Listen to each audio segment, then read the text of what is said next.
श्रावण म्हणजे पवित्रोहम पवित्र असा महिना। श्रावण सोमवार हा भगवान शंकरांचा वार। श्रावणी सोमवारी घरात किंवा मंदिरामध्ये रुद्र, महारुद्र, रुद्राभिषेक, दुग्धाभिषेक करून शिवलिंगाची पूजा केली जाते। तसेच निसर्गात उपलब्ध असणारी पानं, फुलं शिवलिंगावरती अर्पण केली जातात। श्रावणातील प्रत्येक सोमवारी शिवामूठ अर्पण करण्याची सुद्धा पद्धत आहे। श्रावणामध्ये 4 किंवा 5 श्रावणी सोमवार असतात। पहिल्या श्रावणी सोमवारी तांदळाची शिवामूठ अर्पण करायची असते। अन्न हे पूर्ण ब्रह्म आहे। तांदूळ हे जगातील बहुतांशी लोकांचे आहारातील मुख्य धान्य आहे। आबालवृद्धांची भूक शमन करणारे हे धान्य आहे। त्यातले पोषक घटक शरीर समृद्ध करणारे बहुतांशी सर्व धार्मिक कार्यात तांदळाला प्राधान्य आहे। आरोग्याला सबल करणारे, जीवनाला समृद्ध बनवणारे आहारातील सर्वोत्तम धान्य तांदूळ शिवशंकरांना अर्पण करणे हाच भक्तिभाव या तांदळाच्या शिवामुठीमध्ये आहे। शिवामुठीचे व्रत लग्नानंतर 5 वर्ष केले जाते व त्यानंतर उद्यापन केले जाते। पण उद्यापन न करता हे शिवामुठीचे व्रत आपण आजीवन सुद्धा करू शकतो। कारण श्रावण महिन्यातील प्रत्येक सोमवारी शिवामूठ शिवलिंगावर अर्पण केल्याने आपल्या घरामध्ये आयुष्यामध्ये सुख समृद्धी नांदते आणि त्याचबरोबर आपल्या सासरी आपल्या नात्यांमध्ये प्रेम, कुटुंबातील क्लेश दूर होऊन घरामध्ये एकोपा नांदतो। शिवामूठ अर्पण केल्यानंतर भगवान शिवशंकरांना हीच प्रार्थना करावी की माझ्या घरामध्ये सुख, शांती, आनंद आणि त्याचबरोबर माझ्या कुटुंबामध्ये प्रेम, एकोपा राहू दे। नमस्कार सर्वांना, मी प्रांजली। या व्हिडिओमध्ये मी तुमच्यासोबत श्रावणातील प्रत्येक सोमवारी शिवलिंगावर घरच्या घरी किंवा मंदिरामध्ये जाऊन शिवामूठ कशी अर्पण करावी, कोणत्या सोमवारी कोणती शिवामूठ आहे, शिवामूठ अर्पण करताना कोणता मंत्र म्हणायचा आहे, शिवामूठ अर्पण करण्याच्या 2 पद्धती तुमच्यासोबत शेअर करणार आहे आणि शिवामूठ अर्पण करताना म्हणावयाचे 2 मंत्र सुद्धा तुमच्यासोबत शेअर करणार आहे। आणि सर्वात महत्त्वाचं, ही जी अर्पण केलेली शिवामूठ आहे याचं नंतर काय करायचं हे सुद्धा तुम्हाला सांगणार आहे। तर यंदा 2025 मध्ये 4 श्रावणी सोमवार आलेले आहेत। पहिला श्रावणी सोमवार 28 जुलै 2025, दुसरा 4 ऑगस्ट 2025, तिसरा 11 ऑगस्ट 2025 आणि चौथा श्रावणी सोमवार 18 ऑगस्ट 2025 रोजी आलेला आहे। पहिल्या श्रावणी सोमवारी तांदूळ आपल्याला शिवामूठ म्हणून अर्पण करायचे आहे। दुसऱ्या श्रावण सोमवारी तीळ आपल्याला शिवामूठ म्हणून अर्पण करायचे आहेत। तिळाचे महत्त्व असे की तीळ खाण्याचे अनेक फायदे आहेत। या ऋतूमध्ये तिळाचे सेवन केल्याने शरीर उबदार राहते आणि आरोग्यालाही अनेक फायदे होतात। तिळाचे 2 प्रकार आहेत, काळे आणि पांढरे तीळ। दोन्ही प्रकारचे तीळ आरोग्यासाठी खूप फायदेशीर आहेत।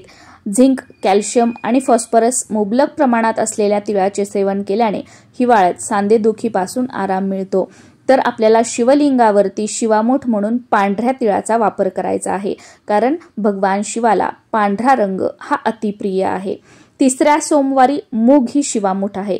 प्राचीन भारतीय आहार पद्धतीमध्ये मूग हे सर्वाधिक पोषणयुक्त अन्नपदार्थांपैकी एक मानले जाते। मूग हा पोषक घटकांचा एक मोठा स्रोत आहे। मूग हा रोग प्रतिकारक्षम आहे। हृदयविकार, कर्करोग, मधुमेह आणि लठ्ठपणा यासारखे रोग टाळले जातात।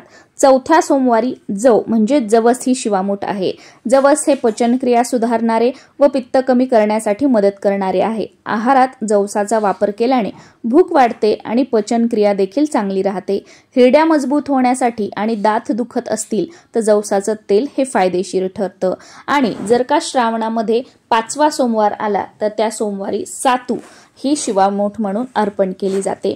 श्रावण सोमवारी शिवामूठ तुम्ही घरच्या घरी किंवा मंदिरामध्ये जाऊन सुद्धा अर्पण करू शकता किंवा दोन्हीही ठिकाणी अर्पण करू शकता। आता शिवामूठ अर्पण करायची म्हणजे सकाळी देवपूजा करायची आणि देवपूजा झाली की शिवलिंगावरती शिवामूठ अर्पण करायची, असं नाही करायचं। बरेच जण असं करतात।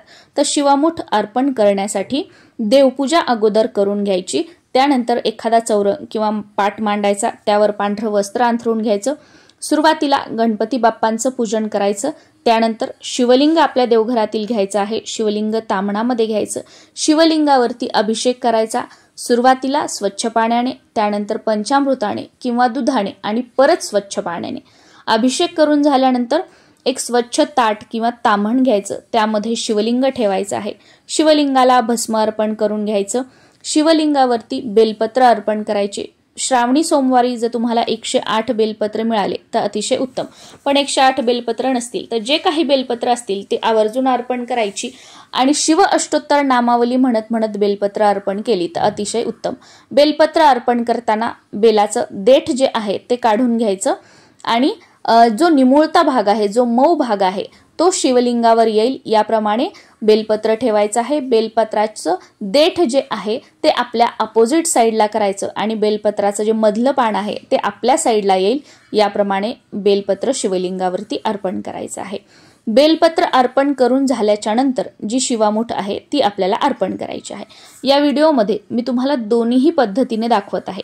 आता इथे बघा, तुम्हाला व्यवस्थित दिसावं म्हणून बेलपत्र अर्पण न करता डायरेक्ट शिवलिंगावरती मी शिवामूठ अर्पण करत आहे, पण असं करायचं नाहीये। आपल्याला अगोदर बेलपत्र अर्पण करायची, जी काही पांढरी फुलं वगैरे जी आहेत ती अर्पण करायची आणि त्यानंतर मग शिवामूठ अर्पण करायची आहे। पुढे व्हिडिओमध्ये मी तुम्हाला बेलपत्र अर्पण केल्याच्या नंतर शिवामूठ कशी अर्पण करायची हे सुद्धा दाखवलेलं आहे आणि तीच योग्य पद्धत आहे। शिवामूठ अर्पण करताना ती 3 वेळा अर्पण करायची असते। आता बऱ्याच भागामध्ये 1 वेळा शिवामूठ अर्पण केली जाते, पण बघा रूढी परंपरागत तुमच्या घराण्यामध्ये पूर्वीपासून जर एकच वेळा शिवामूठ अर्पण करण्याची पद्धत आहे तर तुम्ही एकच वेळा अर्पण करा, पण शक्यतो शिवामूठ जी असते ती 3 वेळा अर्पण करायची असते। शिवामूठ अर्पण करताना प्रत्येक सोमवारी जे कोणतं धान्य असेल ते आपलं मुठभर घ्यायचं आहे। बरेच जण शिवामूठ अर्पण करताना अगदी थोडंसं चिमूटभर धान्य आपल्या मुठीमध्ये धरतात आणि तेच शिवामूठ म्हणून अर्पण करतात, पण हे पूर्ण चुकीचं आहे। शिवामूठ म्हणजे मुठभर धान्य 3 वेळा आपल्याला अर्पण करायचं आहे। या प्रकारे शिवामूठ अगदी भरगच्च दिसली पाहिजे, ही खऱ्या अर्थाने शिवामूठ अर्पण करणं होय। शिवामूठ ही कधीही कोरडी अर्पण करायची नाही। बघा बेलपान जे आहे ना ते खालचा निमुळता भाग आहे त्या प्रकारे अर्पण करायचं आहे। या प्रकारे देठ तोडायचं आहे आणि देठ अपोजिट साईडला आणि मधलं पान हे आपल्याकडे येईल या पद्धतीने तुम्हाला अर्पण करायचं आहे। पहिल्या पद्धतीमध्ये जी कोणती शिवामूठ असेल ती एका प्लेटमध्ये घ्यायची, त्यामध्ये थोडंसं पाणी मिक्स करायचं आणि ती शिवामूठ शिवलिंगावरती 3 वेळा अर्पण करायची, कारण शिवामूठ कोरडी अर्पण करू नये। आणि दुसऱ्या पद्धतीमध्ये कोरडच धान्य एखाद्या प्लेटमध्ये ट्रेमध्ये घ्यायचं, ते आपल्या मुठीमध्ये धरायचं आणि दुसऱ्या हाताने एखाद्या पेल्यामध्ये पाणी घ्यायचं आणि आपली मूठ जी आहे ती शिवलिंगाच्या वरती धरायची आणि दुसऱ्या पेल्याने वरतून आपल्या मुठीवर पाणी सोडत सोडत ते ओलं धान्य, ओली शिवामूठ शिवलिंगावरती अर्पण करायची आहे। शिवलिंगावरती शिवामूठ अर्पण करताना मंत्र म्हणायचा असतो, तर 2 प्रकारचे मंत्र आहेत। पहिला मंत्र शिवा शिवा महादेवा, माझी शिवामूठ ईश्वरा देवा, मनातल्या इच्छा पूर्ण कर रे देवा, असा मंत्र 3 वेळा म्हणत म्हणत शिवामूठ अर्पण करायचे आहे। दुसरा मंत्र अशा प्रकारे आहे, शिवा शिवा महादेवा, माझी शिवामूठ ईश्वरा देवा, सासू सासरा दिरा भावा, नणंदा जावा भ्रतारा, नावडतीची आवडती कर रे देवा, असे म्हणत मनोभावे 3 वेळा आपल्याला शिवलिंगावरती शिवामूठ अर्पण करायची आहे। आता ही अर्पण केलेली शिवामूठ सोमवारच्या दिवसभर रात्रभर तशीच राहू द्यायची आणि सोमवारची ही जी शिवामुठीची पूजा आहे ती शक्यतो सकाळी करण्याचा प्रयत्न करा, म्हणजे दिवसभर आपल्या घरामध्ये पूजा राहील आणि घरातील वातावरण प्रसन्न राहील। पण सकाळी काही कारणाने शक्य नाही झालं तर संध्याकाळी प्रदोष काळ जो असतो तो शिवाची पूजा करण्यासाठी प्रभावी मानला जातो, तर त्यावेळेमध्ये सुद्धा तुम्ही शिवामुठीची किंवा महादेवाची पूजा सोमवारी करू शकता।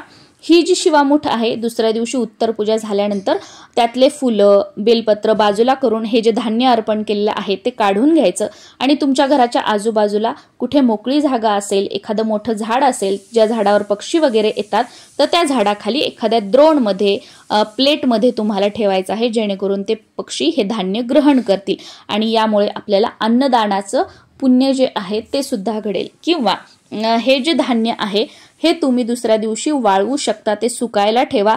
हे चांगलं व्यवस्थित वाळल्यानंतर याच्यामध्ये अजून धान्य टाका आणि हे तुम्ही एखाद्या मंदिरामध्ये अर्पण करून येऊ शकता, ठेवू शकता किंवा एखाद्या गरजू व्यक्तीला तुम्ही हे दान करू शकता। तर या दोन्हीपैकी तुम्हाला जे योग्य वाटतं ते तुम्ही करू शकता।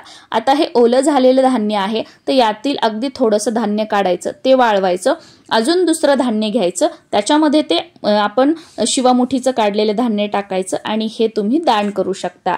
आणि मग बाकीचं जे ओलं आहे ते तुम्ही पक्ष्यांना, तुमच्या घरी वगैरे पक्षी येत असतील तर त्यांना सुद्धा तुम्ही खायला टाकलं तरी सुद्धा चालू शकतं। पण हे जे शिवामूठ म्हणून अर्पण केलेलं धान्य आहे ते निर्माल्यामध्ये किंवा पायंदळी येईल कुठे असं टाकून नाही द्यायचं।